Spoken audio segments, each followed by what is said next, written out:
Bonjour à tous et bienvenue pour l'Afternoon Meeting. Nous sommes lundi 9 décembre, il est 15 heures, les marchés sont relativement calmes et nous allons faire un point donc sur ces derniers. Comme tous les lundis, nous sommes en début de semaine, c'est-à-dire qu'en début de semaine, vous pouvez lire les news, lire les analyses, mettre à jour votre plateforme, télécharger les dispositions graphiques des analystes. Le lundi n'est pas forcément la journée la plus volatile, la plus extraordinaire en termes d'opportunités. Néanmoins, le lundi permet de se mettre à jour graphiquement, techniquement, au niveau de l'actualité, de préparer des scénarios pour les heures, jours ou semaines à venir, de les partager sur le forum, d'en discuter avec les autres membres, les autres analystes. Donc voilà à quoi sert généralement le lundi. Alors vous m'excuserez donc ce matin pour mon absence, effectivement Vincent n'est pas là aujourd'hui, donc Adrien a fait le morning de 11h et j'ai fait le morning de cet après-midi. D'autant plus que j'ai veillé relativement tard, étant toujours donc en trade sur la paire NZD-CAD et nous en parlerons dans quelques instants. Vous avez beaucoup de très bonnes analyses et de bons papiers sur le site à lire. Donc Adrien vous a fait un point sur le CAC pour vous dire que tout se jouait à 4100, tant que 4100 tenait on pouvait remonter à 4200, tant que si ça casse, alors là on peut aller à 4000 sur la MM200 jours, voire 3920 par extension. Vous vous rappellerez peut-être pour ceux qui ont fait le live de vendredi avec moi, que jeudi, par rapport à mes ventes sur le CAC, j'avais coupé la moitié de mes ventes en gain à 4110 et que vendredi, suite au NFP, j'ai sorti encore 50% de ma position restante. Donc en fait, j'avais 22 positions empilées sur le CAC et j'ai joué donc la baisse de 200 points en ligne droite. J'ai sorti 75% de la position au plus bas. J'ai gardé un solde. Et à vous dire vrai, maintenant je suis tout à fait ouvert ou bien à acheter ou bien à vendre du CAC puisque la petite correction avant la fin de l'année est arrivée. Maintenant, comme je vous l'ai expliqué, on pourrait stabiliser autour de 4100-4250 en attendant la fin de l'année. Et puis, pour ce qui est d'un potentiel nouveau choc baissier, on verra potentiellement en début d'année. À moins que on casse 4080 rapidement, auquel cas, là, il sera temps de revenir à la vente de nouveau agressivement. Comme tous les lundis, vous avez le programme des Live Daily FX du 9 au 13. Donc vous voyez que vous avez vos rendez-vous habituels, 9h15, 11h, 15h, l'émission de 18h. Jeudi, il y aura un spécial trading des ventes au détail US. Donc voilà, semaine déjà fixée, vous avez tout le programme sur le site Daily FX. Concernant la paire Euro AUD dont on a parlé relativement souvent et sur laquelle Kali, Adrien, Résus et d'autres membres du forum étaient présents, Kali vous a fait un point sur l'Euro AUD. Il vous a aussi donné son avis, donc Kali, je le rappelle, est un des membres de forum, spécialiste en Ishimoku. Donc il a fait un point sur l'euro, sur la livre et sur l'USD Yen. Karen, étant donné que Karen a constaté qu'on s'intéressait à l'USD CAD, au NZD CAD, l'AUD, enfin CAD, etc. Karen nous a proposé un point complet sur les paires en CAD. Donc avec CAD CHF, NZD CAD, USD CAD et GBP CAD. Partant du principe que le CAD effectivement a sous-performé ces derniers temps, a entraîné ses paires à la hausse ou à la baisse. Enfin, toujours est-il que le CAD a sous-performé ces derniers temps. Karen part de ce postulat-là et ensuite émet des scénarios. Soit le CAD arrive à se reprendre, auquel cas il y aura des vagues correctives sur USD CAD, NZD CAD, GBP CAD, etc. Soit ces paires-là continuent leur chemin. Donc je pense que là on est à un point névralgique parce que le CAD a effectivement bien baissé et donc il pourrait rebondir, notamment avec des cours du pétrole aussi forts. Donc ce sera à suivre. Sinon vous avez un point sur l'euro où Adrien donc vous spécifie la situation et les seuils à suivre. J'ai trouvé le titre qu'Adrien a choisi très bon. Les marchés veulent tester Draghi parce que c'était notre conclusion suite à la journée de jeudi quand Draghi a eu sa réunion BCE, sa conférence de presse et après l'euro a continué de monter. Draghi en fait n'a annoncé aucune mesure qui pourrait faire baisser l'euro, les LTRO, les taux de dépôt négatifs, une baisse de taux encore une fois, des choses comme ça. il a été plutôt en fait flat, plutôt neutre, et ça le marché n'aime pas trop et lui fait savoir, et je pense que donc on peut dire que les marchés mettent la pression à Draghi pour que potentiellement justement il fasse passer en force le LTRO, le quantitative easing ou des choses comme ça au niveau de l'Allemagne. Donc vous aurez pu noter à quel point la semaine dernière j'étais pas vendeur d'euros, j'ai essayé de tenir les vendeurs d'euros le plus longtemps possible. Par contre pour la première fois là depuis 10-15 jours, il est vrai, je suis passé à la vente ce matin à 1,3710. Donc en fait je joue la borne haute du canal mis en exergue par Adrian. J'ai vendu 37,10, stop 35 points, donc mon stop est à 37,45.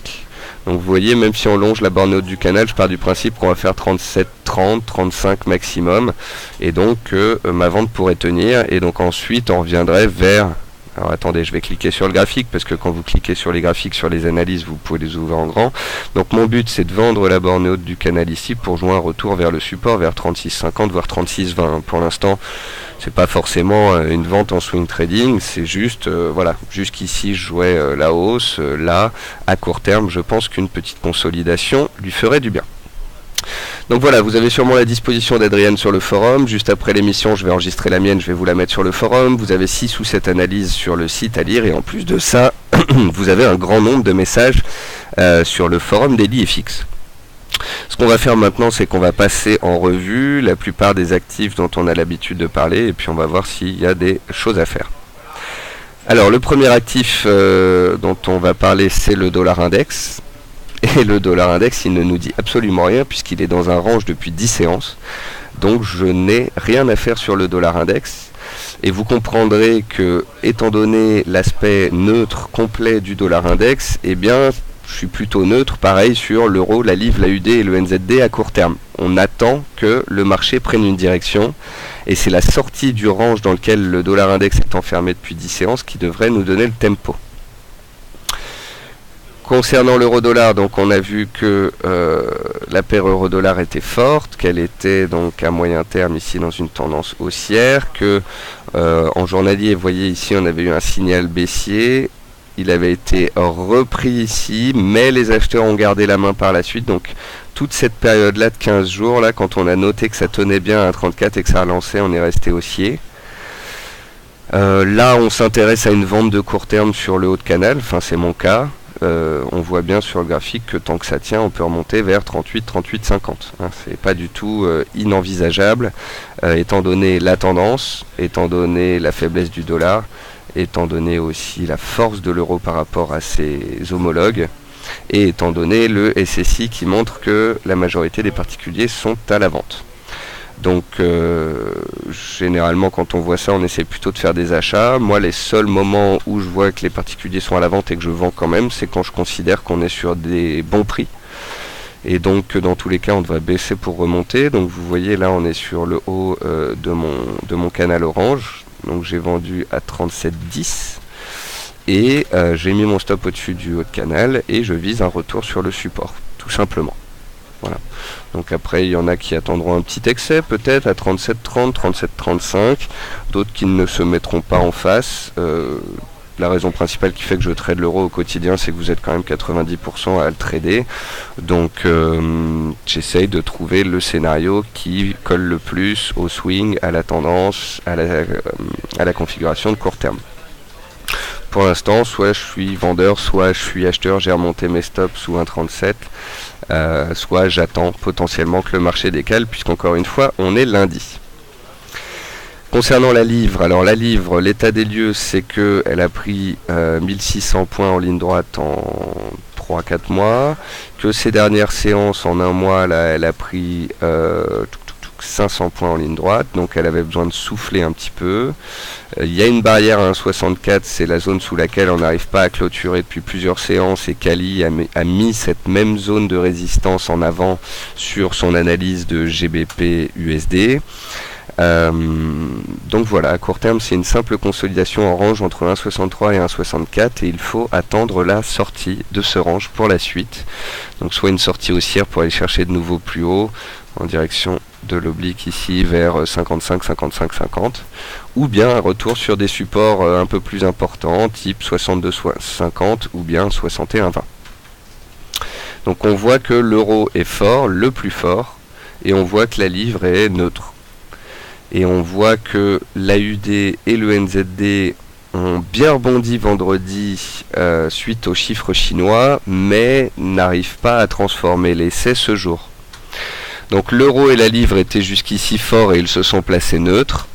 L'AUD et le NZD qui étaient jusqu'ici plus faibles ont tenté de se reprendre et de stabiliser jeudi dernier, ont fait des bougies haussières très belles vendredi. Donc c'est comme ça qu'on a l'AUD, le CAD, NZD CAD, NZD USD, toutes ces paires-là qui se sont envolées vendredi parce que je pense que les opérateurs ont spéculé sur les chiffres asiatiques qui devaient sortir ce week-end. Donc ce week-end, il y a les exportations chinoises qui sont ressorties bien supérieures aux attentes. Après, ça reste des chiffres chinois, c'est encore pire que des chiffres américains en termes de manipulation. Concernant le chiffre qui est sorti cette nuit à 2h30 du matin, c'était le CPI chinois. Il était attendu à 3,2, donc égal au précédent sur Forex Factory. Il était attendu à 3% sur Daily FX et il est sorti à 3%. Donc il est sorti en ligne avec les attentes pour Daily FX. Il est sorti inférieur aux attentes pour Forex Factory. Et malgré ça, si vous voulez, hier soir j'étais devant le marché avec beaucoup de membres. On avait noté en fait cette résistance oblique sur le NZD. Malgré la statistique inférieure ou en ligne, on va dire, avec les attentes, le NZD, suite à la publication du chiffre, a tenté de casser les 83 et de casser sa résistance qui passe par les plus hauts et de s'envoler. Parce qu'il était sur une lignée de jeudi ça a tenu, vendredi on pousse, on clôture au plus haut, dimanche on ouvre et puis les stats chinoises sont bonnes. Et là il y en a qui se sont dit ça va passer, ça va monter. Donc moi je partais du principe toujours que l'euro et la livre, je vais commencer à chercher des points de vente et l'AUD et le NZD restent baissiers même s'ils se reprennent depuis 48 heures. Donc j'ai préféré cette nuit en fait rester devant le marché pour suivre la paire NZD-CAD. Donc la paire NZD4, c'est une paire sur laquelle j'ai écrit un scénario la semaine dernière. L'analyse s'appelait le trade du siècle. Bien évidemment, ce genre de titre est fait pour que vous lisiez l'analyse, puisque je commençais à être un petit peu horripilé par le fait que les gens me posent des questions à longueur de journée concernant des choses qui sont marquées dans les analyses. Donc le but, c'était que tout le monde lise cette analyse. Pour la trader d'une part, mais surtout pour comprendre à quel point, donc elle est là, si vous la cherchez, elle est en pleine première page du site, le trade du siècle, j'y ai laissé bien évidemment cette analyse. Il y a un scénario de moyen terme, il y a un scénario journalier, il y a des propositions de stop, de façon de faire, etc. Donc voilà. Il y a des gens qui l'ont joué cool, il y a des gens qui l'ont joué serré. Me concernant, je l'ai joué entre mi-cool et mi-serré avec un stop à 88,30 remonté vendredi soir à 88,50 et j'ai été stoppé sur cette position. Voilà. Donc en fait cette paire NZD-CAD, on l'avait identifié en fait pour ceux qui se souviennent à partir du 3e test ici. On avait commencé à la trader à partir du 4e test. Certains ont vendu le 4e test, ont pris 100 points. Le 5e test ont pris 200 points. Et il est vrai qu'au 6e test, le jour où j'ai écrit l'analyse, certains ont gagné de l'argent. Et puis le 7e test, on a poussé un peu plus haut. Voilà. Donc moi sur cette paire je l'ai vu dès le 3e test, on a écrit des analyses dès le 4e test, donc je suis content parce qu'en fait si vous voulez il y a des personnes qui l'ont joué la 4e fois, la 5e fois, la 6e fois, ils ont gagné 3 fois et la 4e ils ont perdu. Donc ils sont quand même bien gagnants sur cette stratégie.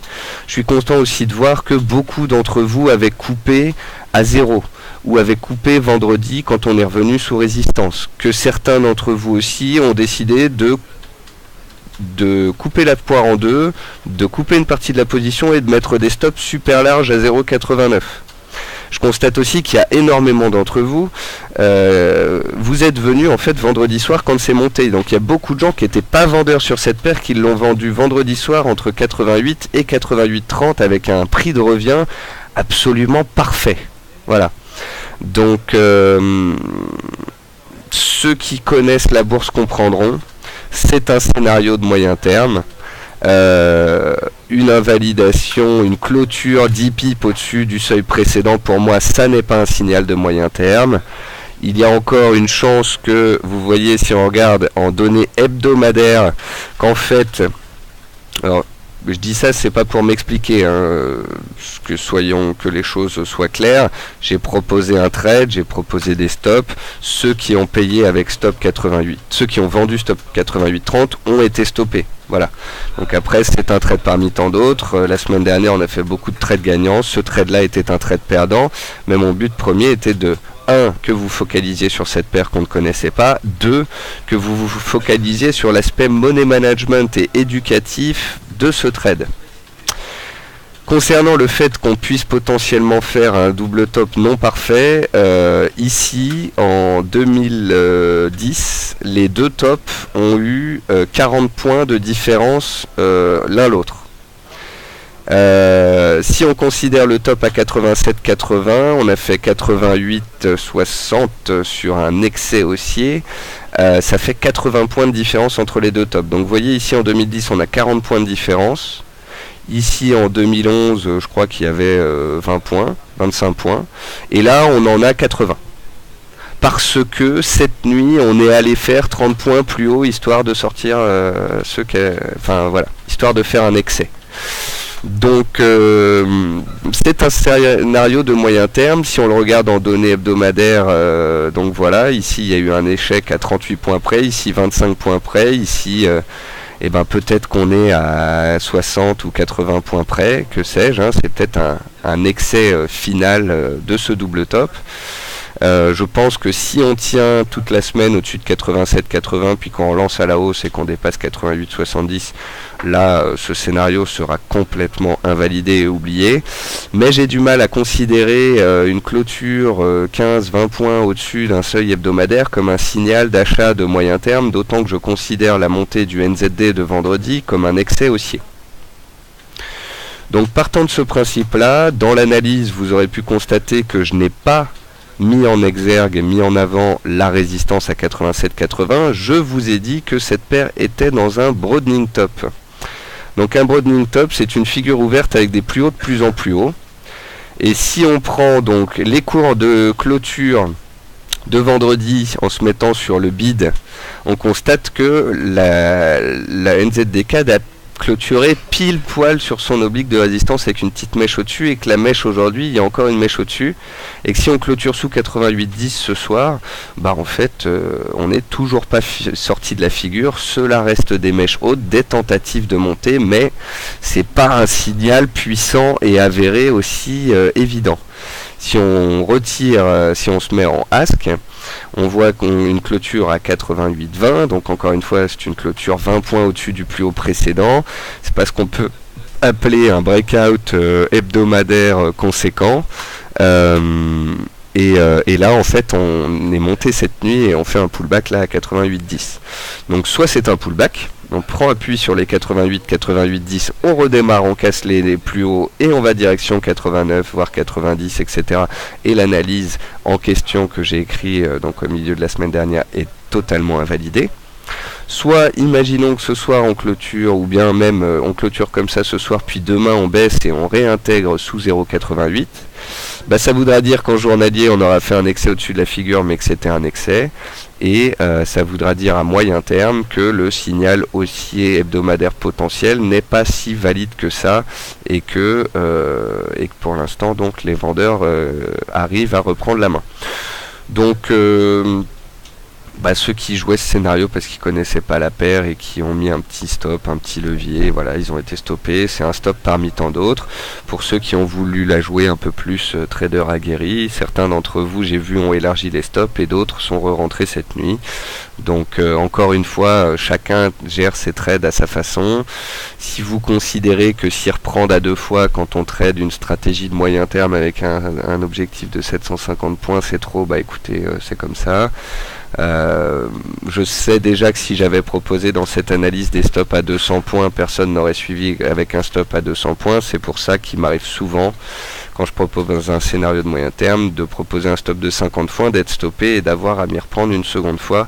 Mais ça, seuls ceux qui ont l'habitude d'être sur des idées fixes le savent. Et vous savez aussi que je suis contraint de faire ça, parce que si je dis voilà, je rentre sur telle paire stop 200 points, il n'y a personne qui va suivre. Donc le money management, l'unité de temps de ce trade de moyen terme, etc. voudrait que je rentre tranquillement à 87-80 stop 100 points, mais parce que je sais que très peu de traders le font, que vous savez pas jouer les scénarios de moyen terme avec des stops larges et des petits leviers, j'essaye d'affiner en trouvant des entrées plus courtes. Résultat, ici, ça correspond à un stop. Et si on retourne sous 88, voire 87-80, alors il faut peut-être potentiellement le retenter une deuxième fois.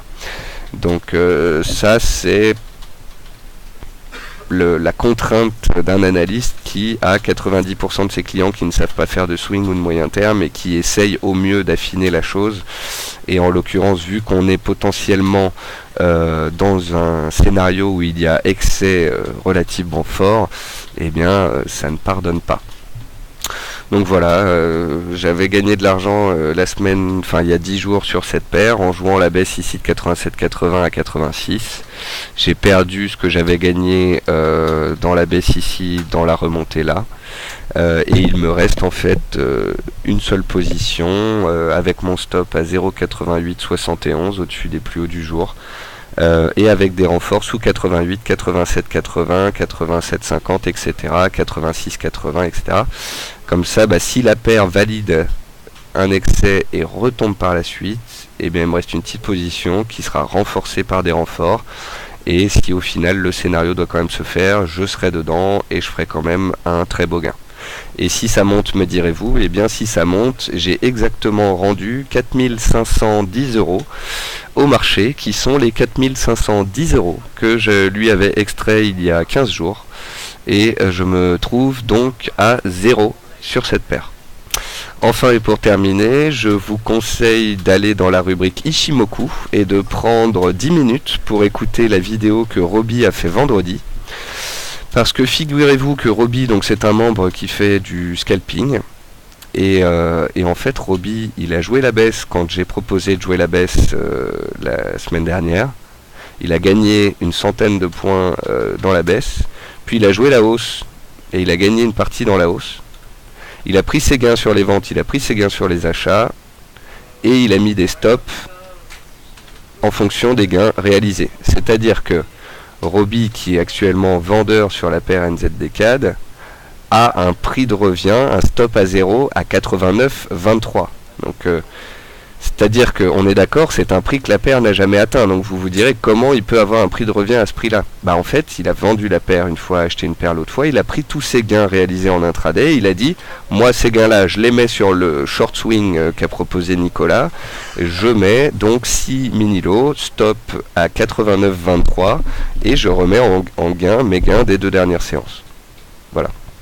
Donc vous voyez, moi j'ai gagné une fois à la vente dessus, puis j'ai remis ça à la vente de nouveau. Lui il a fait vente, achat, et il a pris l'ensemble de ces gains là pour jouer la position et mettre des stops larges. Donc jouer ce trade là, il y a des centaines de façons de le faire. Si on est sorti, il y a aussi des façons de re-rentrer, du type attendre une clôture sous 0,88.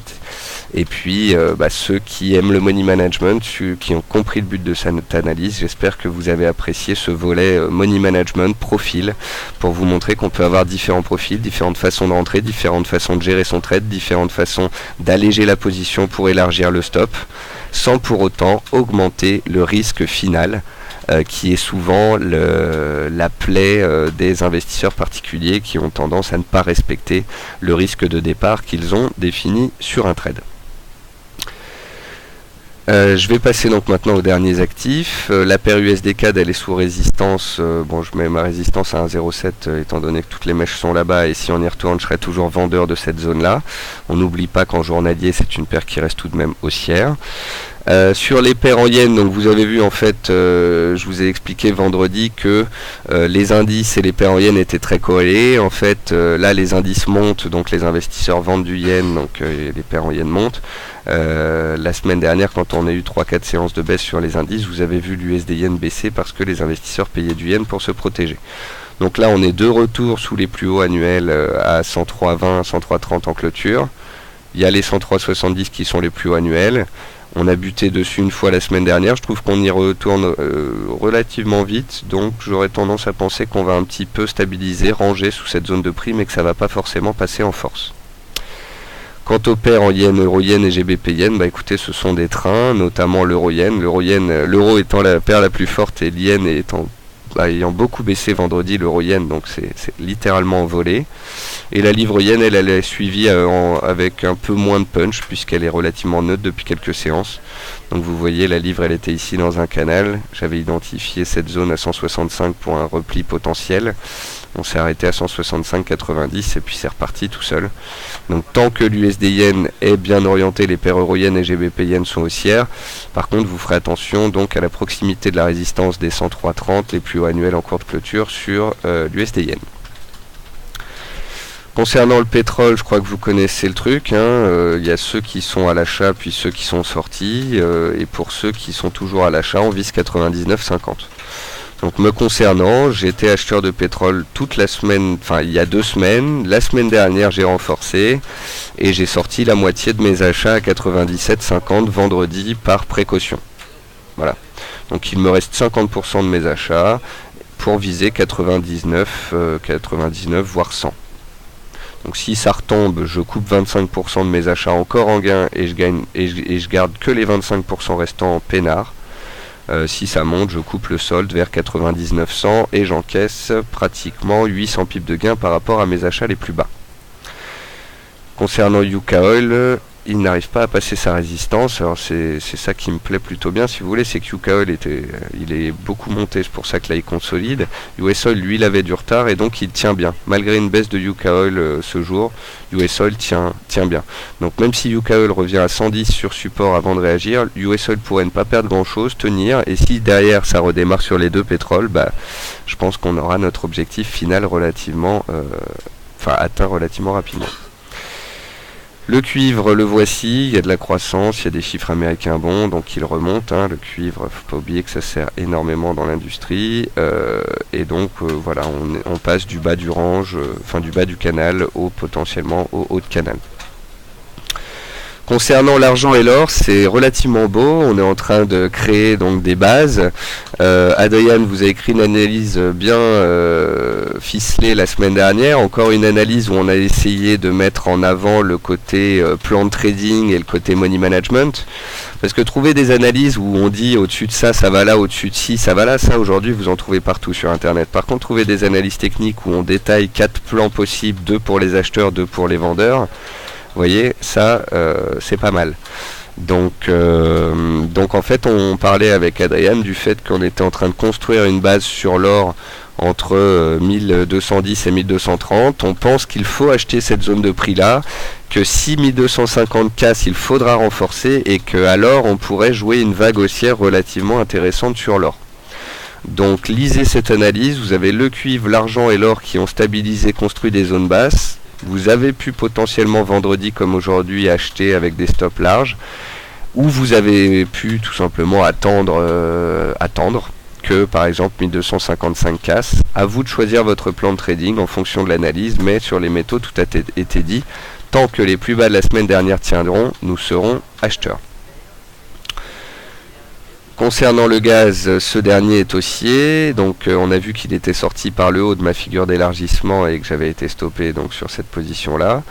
Maintenant, il est trop pour payer et trop haussier pour vendre pour le moment. Et en plus, j'ai pas de niveau graphique qui correspond en résistance dans la zone actuelle. Donc je n'y touche absolument pas. Concernant le Boon, donc on avait parlé de la zone 139, 80, 140. Cette zone-là a bien fonctionné vendredi. Et à partir de ce niveau-là, pourrait naître un rebond sur le Boon. Donc ça, c'est à surveiller. Ensuite, on passe au CAC. Donc, vous pouvez constater qu'on a des indices haussiers aux États-Unis. Le SP500 est bien remonté vendredi.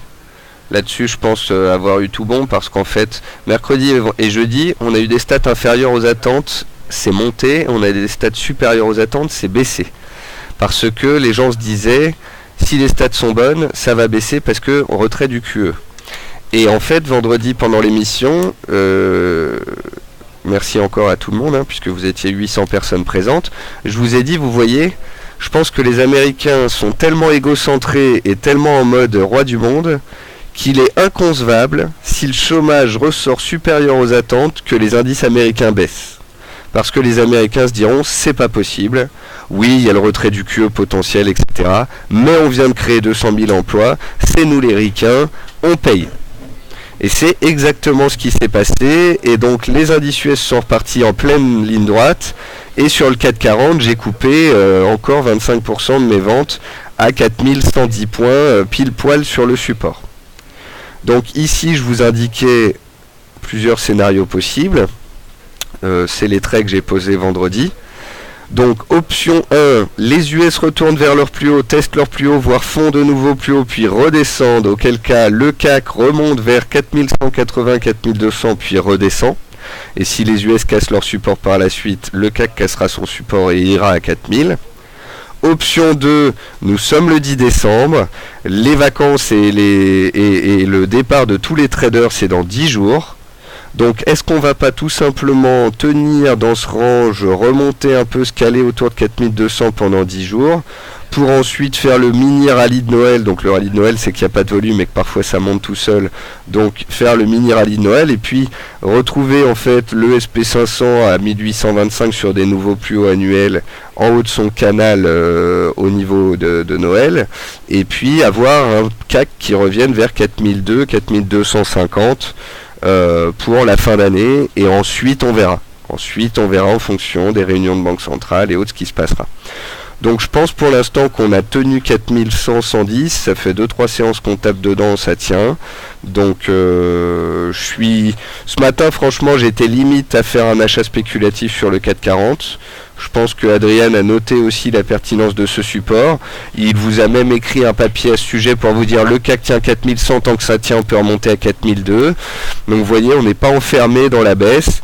Moi j'avais un scénario de décrochage avant la fin de l'année, j'avais un scénario de consolidation parce que on était dans un diamant qui est une figure chartiste qui a 90% de chances de se réaliser. On est sorti du diamant, on a été chercher l'objectif, c'était absolument parfait. J'ai fait une pyramide, j'ai pris 3/4 de mes gains, pour moi c'est fait. J'ai vendu le CAC, on a décroché, j'ai pris mes gains, j'ai largement remboursé mes pertes précédentes et même fait des gains. Et maintenant à la limite, j'espère que le CAC va remonter tranquillement vers 4200, 4250 d'ici la fin de l'année. Et j'espère ainsi qu'il me reprocurera des points de vente à 4250 ou 4300 en début d'année prochaine pour faire du swing moyen terme. Voilà. Et sachez que concernant les indices américains, ces derniers ont tenu et continuent de monter, mais ça ne change rien au fait qu'ils continuent d'être dans une bulle, de complètement être surachetés, et tôt ou tard, il y aura un mouvement correctif majeur qui prendra naissance. Concernant l'USD HKD, on est toujours dans la zone basse. Concernant AUD, NZD, c'est toujours baissier. Et concernant l'euro CHF, je vous ai dit qu'on allait se réintéresser à cette paire cette semaine. Je vous ai montré vendredi le support à 1,2220. Vous voyez qu'on a réagi à 22,20 et puis que les cours ont rebondi. Donc l'euro CHF fonctionne toujours très bien sur des seuils psychologiques. Vous voyez ici, ça fonctionnait à 22,90. Une fois, deux fois, trois fois, quatre fois, cinq fois, six fois, on casse, on revient à 22,20, hop, on repart de 22,20, on remonte, 22,90, une fois, deux fois, trois fois, quatre fois, la quatrième fois ça casse, hop, on revient à 22,20, donc là je ne sais pas si de 22,20 on va revenir à 22,80 ou à 23, en théorie c'est ce qu'on est censé faire. Je ne suis pas à l'achat parce que 22,20 je trouve que c'est un beau seuil, mais bon, c'est pas non plus le trade du siècle. Va falloir que j'arrête d'utiliser cette expression. Et par contre, si on casse 22,20, j'ai mon bas de canal ici à 21,60, proche du support de moyen terme des 1,21,30. Et là, je pense qu'on reviendrait de nouveau à l'achat sur cette paire dans une optique de moyen terme. Donc sachez que c'est une paire pour scalper qui est très propre, qui n'est pas très violente et qui respecte bien ses seuils. Donc je sais qu'il y a des gens qui s'amusent sur cette paire depuis déjà pas mal de mois. Je vous en félicite et je vous invite à continuer. Donc l'euro, il est haussier, mais une petite conso dans le canal haussier lui ferait du bien, un retour vers 36,70 voire 36,20 lui ferait pas de mal. La livre elle est neutre sous résistance à 64, tout dépend de ce qui se passera à 64. L'AUD il est baissier, il a tenté un rebond depuis 3 séances, là il se cherche, il ne sait pas. Le NZD c'est pareil, lui il est plus fort, il est bien monté, il a essayé de passer cette nuit, il n'a pas réussi. Va-t-il ce soir ou demain réussir à passer? Suspense, il faudra attendre et constater. Ce sera donc sur NZD-CAD pareil, dans 24 à 48 heures, on verra soit le NZD-CAD est venu prendre appui sur l'oblique et redémarre, soit en fait c'était un excès et il réintègre la figure de Broadening Top. Voilà. L'USD-CAD vente sur un 0,7 en attente. Les paires en yen, attention c'est très fort, très haussier, mais attention à la proximité de la résistance. Acheter sur repli ou sur cassure me semble peut-être mieux. Le pétrole ça peut se replier, mais si ça se replie ça j'achète, et si ça monte je sors mes achats en partie. Le cuivre n'y fait rien. L'argent, vous voyez que l'argent surperforme l'or parce que l'argent a déjà dépassé les plus hauts des 2 dernières séances. C'est comme si l'or était déjà à 1245. Donc l'argent surperforme, donc l'argent est peut-être pas mal aussi. Ça veut dire que si vous voulez acheter des métaux, peut-être que plutôt que d'acheter de l'or à 100%, peut-être autant acheter 50% d'or, 50% d'argent. Concernant le gaz, je ne fais rien. Concernant le Bund, ceux qui ont payé 140, c'est bien. Concernant le CAC, j'achète à 4100 et je vends à 4002. En gros, c'est ça le truc. Concernant les indices US, c'est toujours haut, c'est toujours fort. Donc, on fait très attention avec les ventes. Et à moyen terme, par contre, la situation est inchangée. L'USD-HKD c'est acheteur, la UDN-ZD c'est vendeur et l'Euro CHF c'est acheteur tant que les 1,2220 tiennent et sous 1,2220 direction 1,2160. Voilà, il est 15h54, ça fait 40 minutes que je vous fais un monologue. Je pense avoir fait un point sur la plupart des stratégies, des analyses, des trades que l'on a fait la semaine dernière. C'est bien gavé sur le CAC, sur le pétrole, sur l'USD-CAD à plusieurs reprises. J'ai eu faux sur le NZD-CAD avec le stop à 88,30 ou 88,50. J'ai dû m'y reprendre à 2 fois pour pouvoir maintenir ma position. Je pense que c'est le lot de toute position de moyen terme. Faut savoir la gérer dans cette période qu'on appelle période de souffrance où là on a une tentative de cassure mais c'est pas sûr, alors on sait pas trop. Donc écoutez, on verra bien. On verra bien ce qu'il se passe, ce que cela donne et puis j'en prendrai note. Alors je vais maintenant répondre à vos questions.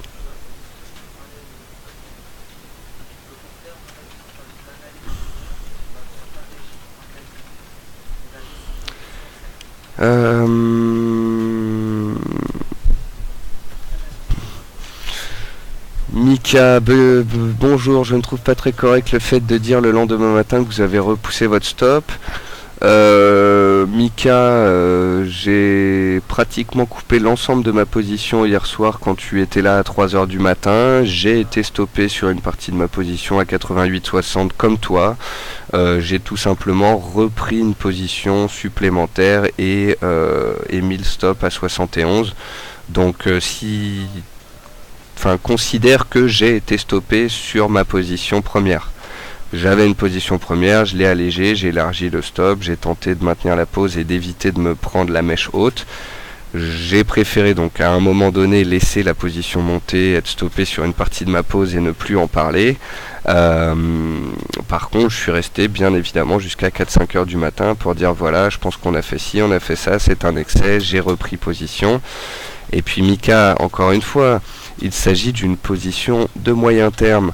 Donc quand ce matin vous vous réveillez et qu'on est à 88,40, vous n'allez pas me dire qu'à 88,40 il est trop tard de vendre la paire. Si vous voulez la vendre avec un petit levier, stop 30 points, stop au-dessus des plus hauts. Donc il était tout à fait envisageable, même ce matin, de revenir, de dire ok, Nicolas s'est fait stopper, moi aussi je me suis fait stopper, est-ce que j'ai envie d'y retourner, oui ou non? Voilà, donc moi c'est une toute petite position qu'il me reste maintenant et c'est uniquement si on passe sous 88 que je renforce, sous 87-80 je renforce et j'essaye de me reconstituer la position que j'avais à l'origine. Voilà. Damien dit bonjour, est-il utopique de penser à voir un euro-dollar au-dessus d'un 40? Vous savez Damien, il n'y a rien d'utopique en bourse, surtout pas une hausse de l'euro de 200 points. Historiquement il est connu pour faire des belles montées le plus longtemps possible avant de généralement craquer à la baisse. L'euro-dollar est haussier en données hebdomadaires. Bon là le fait est qu'à court terme on est sous la borne haute d'un canal et qu'en hebdomadaire ça fait 4 séances d'affilée qu'on monte, donc ça veut pas dire qu'on va pas en mettre une 5e, c'est juste qu'on est peut-être un peu en surchauffe et qu'une latéralisation lui ferait du bien. Mais oui, il est possible d'aller jusqu'à un 40.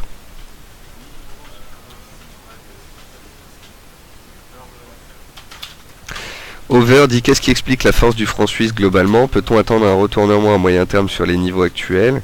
La force du franc suisse, elle vient de son caractère refuge, de la même façon que le yen est une valeur refuge, le franc suisse est une valeur refuge de par la solidité financière et économique de la Suisse. Ça a toujours été comme ça.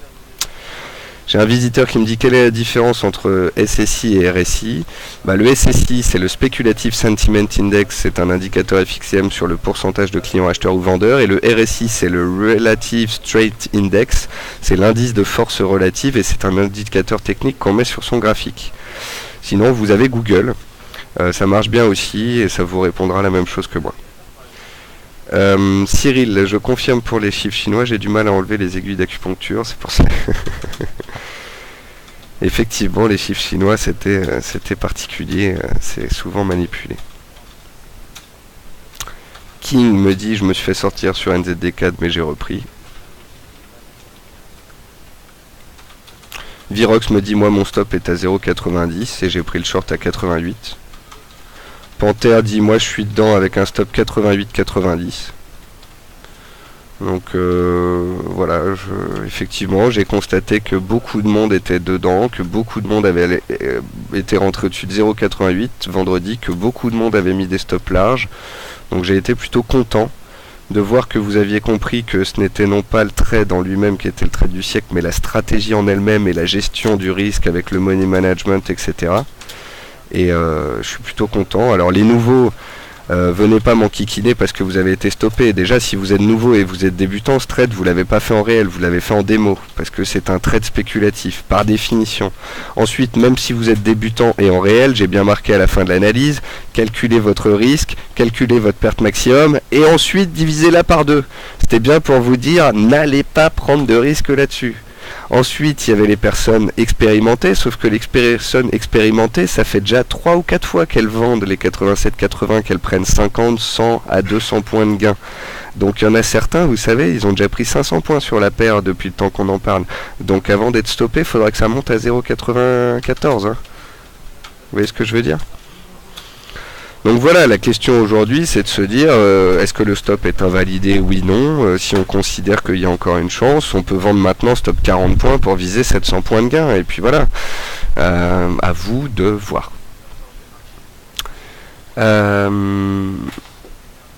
Virox dit oui, j'ai écouté la vidéo de Roby, c'est très très bien.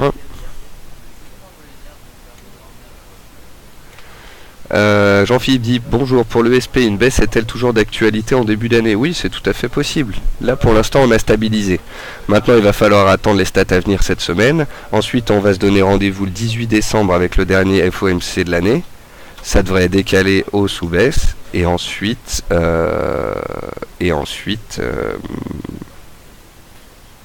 on arrivera début d'année, potentiellement il y aura des prises de bénéfices suite à cette forte hausse. Foribex dit bonjour Nicolas, eToro vient d'intégrer USDHKD en SSI et ça indique 72% à l'achat. C'est pas pour t'embêter. Alors Foribex, si vous connaissez un minimum daily FX, si vous connaissez un minimum le SSI, et si vous avez comparé l'analyse USDHKD avec l'euro CHF, vous avez donc pu constater que quand l'euro CHF était à 1,20 l'année dernière, il y avait 92% d'acheteurs sur la paire euro-CHF. Est-ce que ça a pour autant empêché la paire euro-CHF de monter? Eh bien non. Parce qu'en fait, je vous ai souvent expliqué que le SSI c'est un bon indicateur pour les trades en tendance, pour les paires en tendance, etc. Donc comme l'euro et tout ça.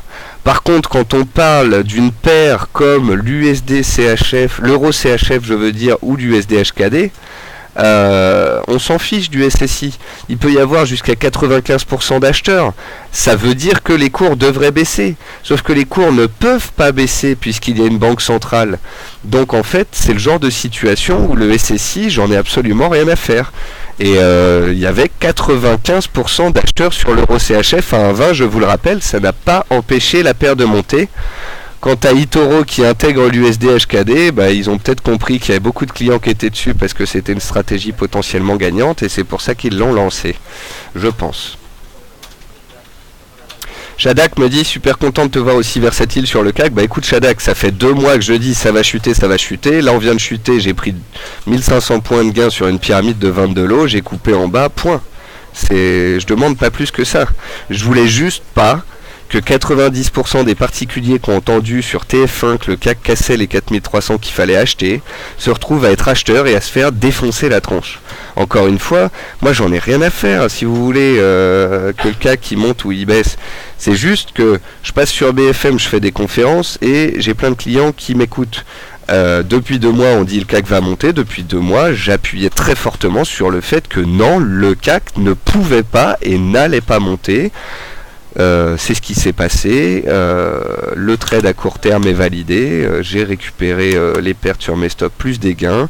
Pour ce qui est d'un scénario de vente de moyen terme, soit j'attends le 18 décembre et on a des surprises et il y a un signal baissier qui est donné, soit j'attends le début d'année pour tranquillement y revenir.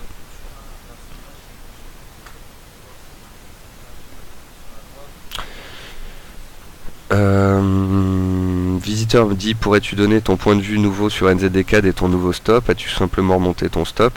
Mais que j'ai remonté mon stop ou que j'ai coupé ma position et repris position, c'est exactement la même chose.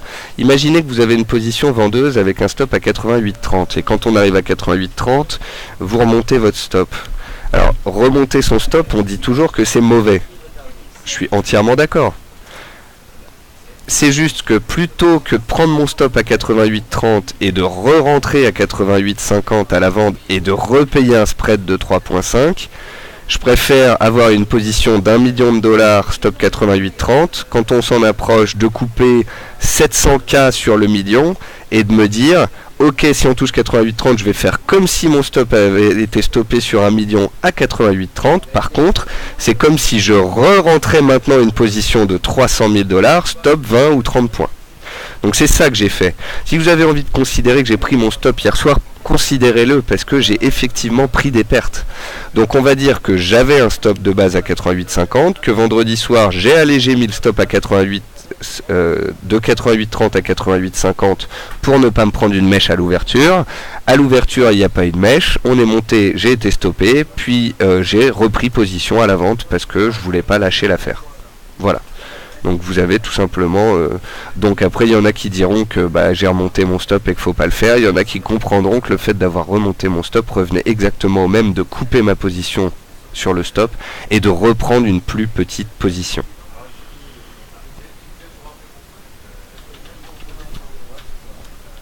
Si vous avez envie d'avoir mes pensées, mon schéma de pensée, mes réflexions, mes commentaires, vous pouvez lire tout ce que j'ai écrit vendredi soir de 21h à 2h du matin et hier soir de 21h à 2h du matin. Je me suis quand même sacrément cassé la tête là-dessus. Donc voilà. Visiteur dit, ça fait 4 mois que vous dites que les indices vont baisser, je suis mort de rire. D'accord. Et qu'est-ce que c'est censé me faire? Pour info, le 10 août dernier, puisque vous dites 4 mois, on était à 4090 points. Hein.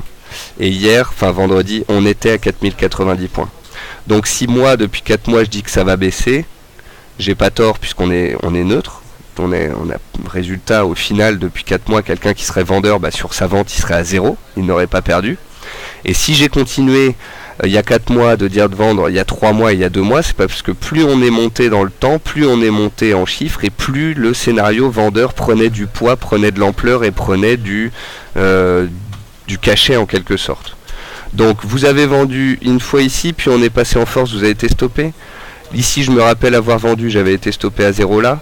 Vous avez revendu là, vous avez été stoppé, vous avez vendu ici, vous étiez bon. Vous avez peut-être perdu 2-3 stops sur ces fameux 3-4 mois.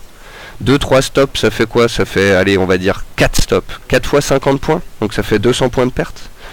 Sauf que ici, moi, je suis rentré avec 1, puis 2, puis 3, puis 4, puis 5, puis 6, 7, 8, 9, 10, 11, 12, 13, 14, voilà. C'est ce qu'on appelle la pyramidalisation. Et j'ai regagné 1500 points. 1500 points moins les 200 points de perte, ça fait toujours 1300 points de gain. Donc vous apprendrez qu'un actif soit haussier ou soit baissier, c'est pas qu'il monte ou qu'il baisse qui vous fait gagner de l'argent, c'est comment vous allez gérer votre position. Le jour où vous aurez compris que j'essaye maintenant d'appuyer sur la gestion de position plus que sur les trades en eux-mêmes, vous aurez tout compris. Quelqu'un qui veut des trades, il en a partout sur Internet, sur DailyFX ou à d'autres endroits. Par contre, comment gérer une position, comment l'alléger, comment la re-renforcer, comment pyramidaliser, etc. Ça, je pense pas qu'il y ait beaucoup de professionnels qui en parlent en France et c'est pour ça que j'essaye de m'axer là-dessus. Alors, soit les débutants comprennent que je suis donc relativement complexe dans mon activité de trading et que ce que je fais, je le fais en tant que professionnel et qu'ils n'ont absolument pas le niveau pour le faire et qu'ils vont donc juste regarder pour apprendre. Soit les débutants se décident à faire comme un pro, mais dans ces cas-là, vous avez qu'à être debout à 4 heures du matin. Voilà. Mais faut pas me dire, je trade comme un pro et je me plante quand même. On peut pas avoir l'argent du beurre, être un débutant et faire comme un trader qui suit les marchés depuis 10 ans au quotidien, 15 heures par jour. Et à un moment, faut se réveiller, quoi. Panther dit possible de vendre le dos d'après toi maintenant. En fait, Panther, je suis intéressé par le SP500 et le dos. Le SP500, j'y suis toujours vendeur. Par principe, je suis toujours vendeur à 1810. Donc là, on est à 1810. Donc tu vois, on est peut-être passé vite du support à la résistance. Après, je sais que le SP aime bien faire des nouveaux plus hauts annuels et historiques pour qu'on en parle dans les journaux, juste pour le principe. Donc tu vois, le SP il est bien monté, le dos il pourrait peut-être encore monter un petit peu. Donc c'est à surveiller. En tous les cas, si le SP échoue sur ses plus hauts, oui, le dos se repliera et oui, il y aura quelque chose potentiellement à faire à la baisse.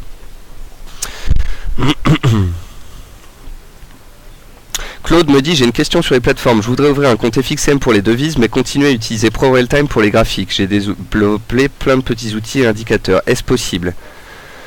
Pour les futurs, je suis chez l'Italien et W Bank, mais pour le Forex, les spreads sont trop élevés. Ok Claude. Alors sachez Claude que vous pouvez continuer à utiliser ProRealTime. En fait, ProRealTime c'est une plateforme payante, donc vous aurez d'un côté votre plateforme FXM gratuite sur laquelle vous aurez votre argent et vous pourrez placer vos ordres, et vous aurez la plateforme ProRealTime qui vous servira à faire vos analyses et à utiliser vos screeners et vos outils. Alors sachez Claude que j'ai utilisé ProRealTime pendant des années, que j'adore ce logiciel, mais que avec les dernières optimisations de la plateforme MarketScope, je trouve que MarketScope est devenu pratiquement aussi bien, voire mieux sur certains points qu'un ProRealTime. On a en effet rajouté par exemple les Strong Week, ça veut dire vous pouvez avoir une fenêtre avec quelles sont les paires les plus fortes et les plus faibles en 15 minutes horaires et daily en temps réel. Donc ça c'est pas mal. Il y a plein d'options dont on a parlé ces derniers temps, qu'on a rajoutées sur la plateforme, qui sont très intéressantes. Donc oui, vous pouvez venir chez nous pour trader le Forex et utiliser PRT pour vos analyses, mais si vous souhaitez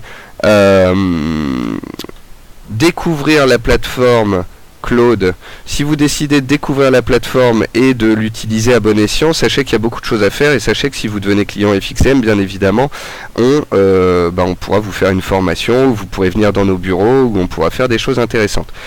Quant au volume, puisque vous me parlez de volume, sachez que pour des personnes qui traitent des gros volumes sur le Forex, on peut toujours négocier les spreads chez FXM. Donc vous appelez un conseiller FXM, donc je vais vous mettre le numéro 0800 90 95 44, vous passez un petit coup de fil à FXM et un conseiller aura la gentillesse de vous répondre. Oui Claude, alors ne me posez pas les questions dans l'émission, je ne suis pas conseiller commercial. Claude, si vous voulez en savoir plus sur FXM ou autre ou sur la plateforme, n'hésitez pas à m'écrire un email. Pour ouvrir un compte, oui, le capital dont vous me parlez est parfait. Ça vous permettra de jouir d'une journée d'immersion totale chez FXM, plus une formation avec Karen Pelloal ou avec Jean-Étienne Lenné ou avec Pascal Talarida. Vous pouvez venir au bureau, vous pouvez passer quelques heures avec nous, qu'on regarde la plateforme, qu'on parle analyse, ce sera avec grand plaisir. XAUSD Trader me dit vous mettez le spread sur l'or à 0,30. Alors sur l'or XAUSD, tu as peut-être constaté qu'on était en spread variable. Donc avant on était tout le temps à 0,5 et maintenant il y a des fois où on est inférieur à ce prix-là, puisqu'on est en train d'essayer de développer donc du no dealing desk sur les métaux. Voilà. Sur ce, mesdames et messieurs, concernant le marché, il est calme, on est lundi, donc vous téléchargez les dispositions graphiques, vous mettez à jour vos scénarios, vous lisez les news, vous lisez toutes les analyses qui sont sur le site, et puis on commence notre semaine de trading tranquillement. Et pour ce qui est du cas particulier du NZD-CAD, si vous voulez en discuter, je pense avoir vraiment tout dit entre vendredi soir, hier soir et l'émission qu'on vient de faire. Donc j'aimerais bien qu'on s'éternise pas non plus. Et on sera rapidement fixé, je pense, dans les 48 heures à venir, à savoir si ce scénario, au final, était un scénario gagnant ou perdant à terme. Quant à l'euro-dollar, vous noterez qu'il est toujours sous son haut de canal. Donc après, à vous de voir de la façon dont vous souhaitez intervenir. Je vous invite pour tous les débutants à revenir à 18 h dans la salle de trading, car à 18 h il y aura un webinaire sur les ressources DailyFX où on apprend par A plus B où trouver les analyses, où trouver les guides, où trouver les vidéos éducatives, afin que vous, débutants, au lieu de nous poser des questions un peu bébêtes des fois, enfin vraiment des questions de base, il n'y a pas de questions bêtes si vous voulez, mais c'est des questions qui montrent que vous n'avez pas cherché ni lu. Donc on vous montre à 18 h dans un webinaire où trouver les infos, où trouver les analyses, les formations, afin que vous montiez en niveau et que vous puissiez ensuite comprendre et mettre à profit ce qu'on raconte au quotidien. Voilà. Gilles me dit bonjour, ne vous fatiguez pas à réexpliquer, je suis amateur et je comprends très bien vos explications, je pense que certains ont besoin d'avoir la main tenue et d'autres font que vous énervez. Gilles, c'est le jeu, hein, je l'ai accepté, c'est comme ça. Panthère lui dit c'était génial tout ce que tu as donné, et puis merci à tous pour vos commentaires. Vous savez, le trafic du site monte, le trafic du forum monte, on fait des émissions toujours avec de plus en plus de monde. J'ai jamais reçu autant d'emails pour me dire merci, le NZD-CAD ça fait 2 semaines que je me trade, je gave, j'ai le stop 200 points au-dessus. Merci Nicolas, bon bah la semaine dernière tu m'as fait perdre sur le NZD-CAD ce que j'ai gagné sur le pétrole, c'est le jeu, au moins j'ai pas perdu, ce qui importe en bourse c'est de ne pas perdre. D'autres m'ont tout simplement dit écoute Nicolas, arrête de te casser la tête avec des stops à 50 points sur un trade de moyen terme, fouleur des stops à 150 points et qu'on arrête de tergiverser pour une petite mèche haute. Donc voilà, je sais que c'est difficile de composer parce qu'on a des débutants, des traders aguerris, des gens qui veulent du spéculatif, d'autres qui veulent du tranquille. On essaye de faire au mieux, ensuite c'est à vous de faire la part des choses. Voilà. Sur ce, je vous remercie de m'avoir écouté, d'avoir été présent. Surveillez les métaux qui sont beaux. Sur les indices, ne vous cassez pas trop la tête jusqu'ici. Sur l'euro, si ça pousse à 37,30, 37,40, c'est une belle zone de vente. Et puis pour NZD-CAD, on en discutera sur le forum. Je vous souhaite une bonne soirée. Je vous souhaite une bonne soirée et je vous retrouve avec grand plaisir demain matin à 11 h pour le morning meeting.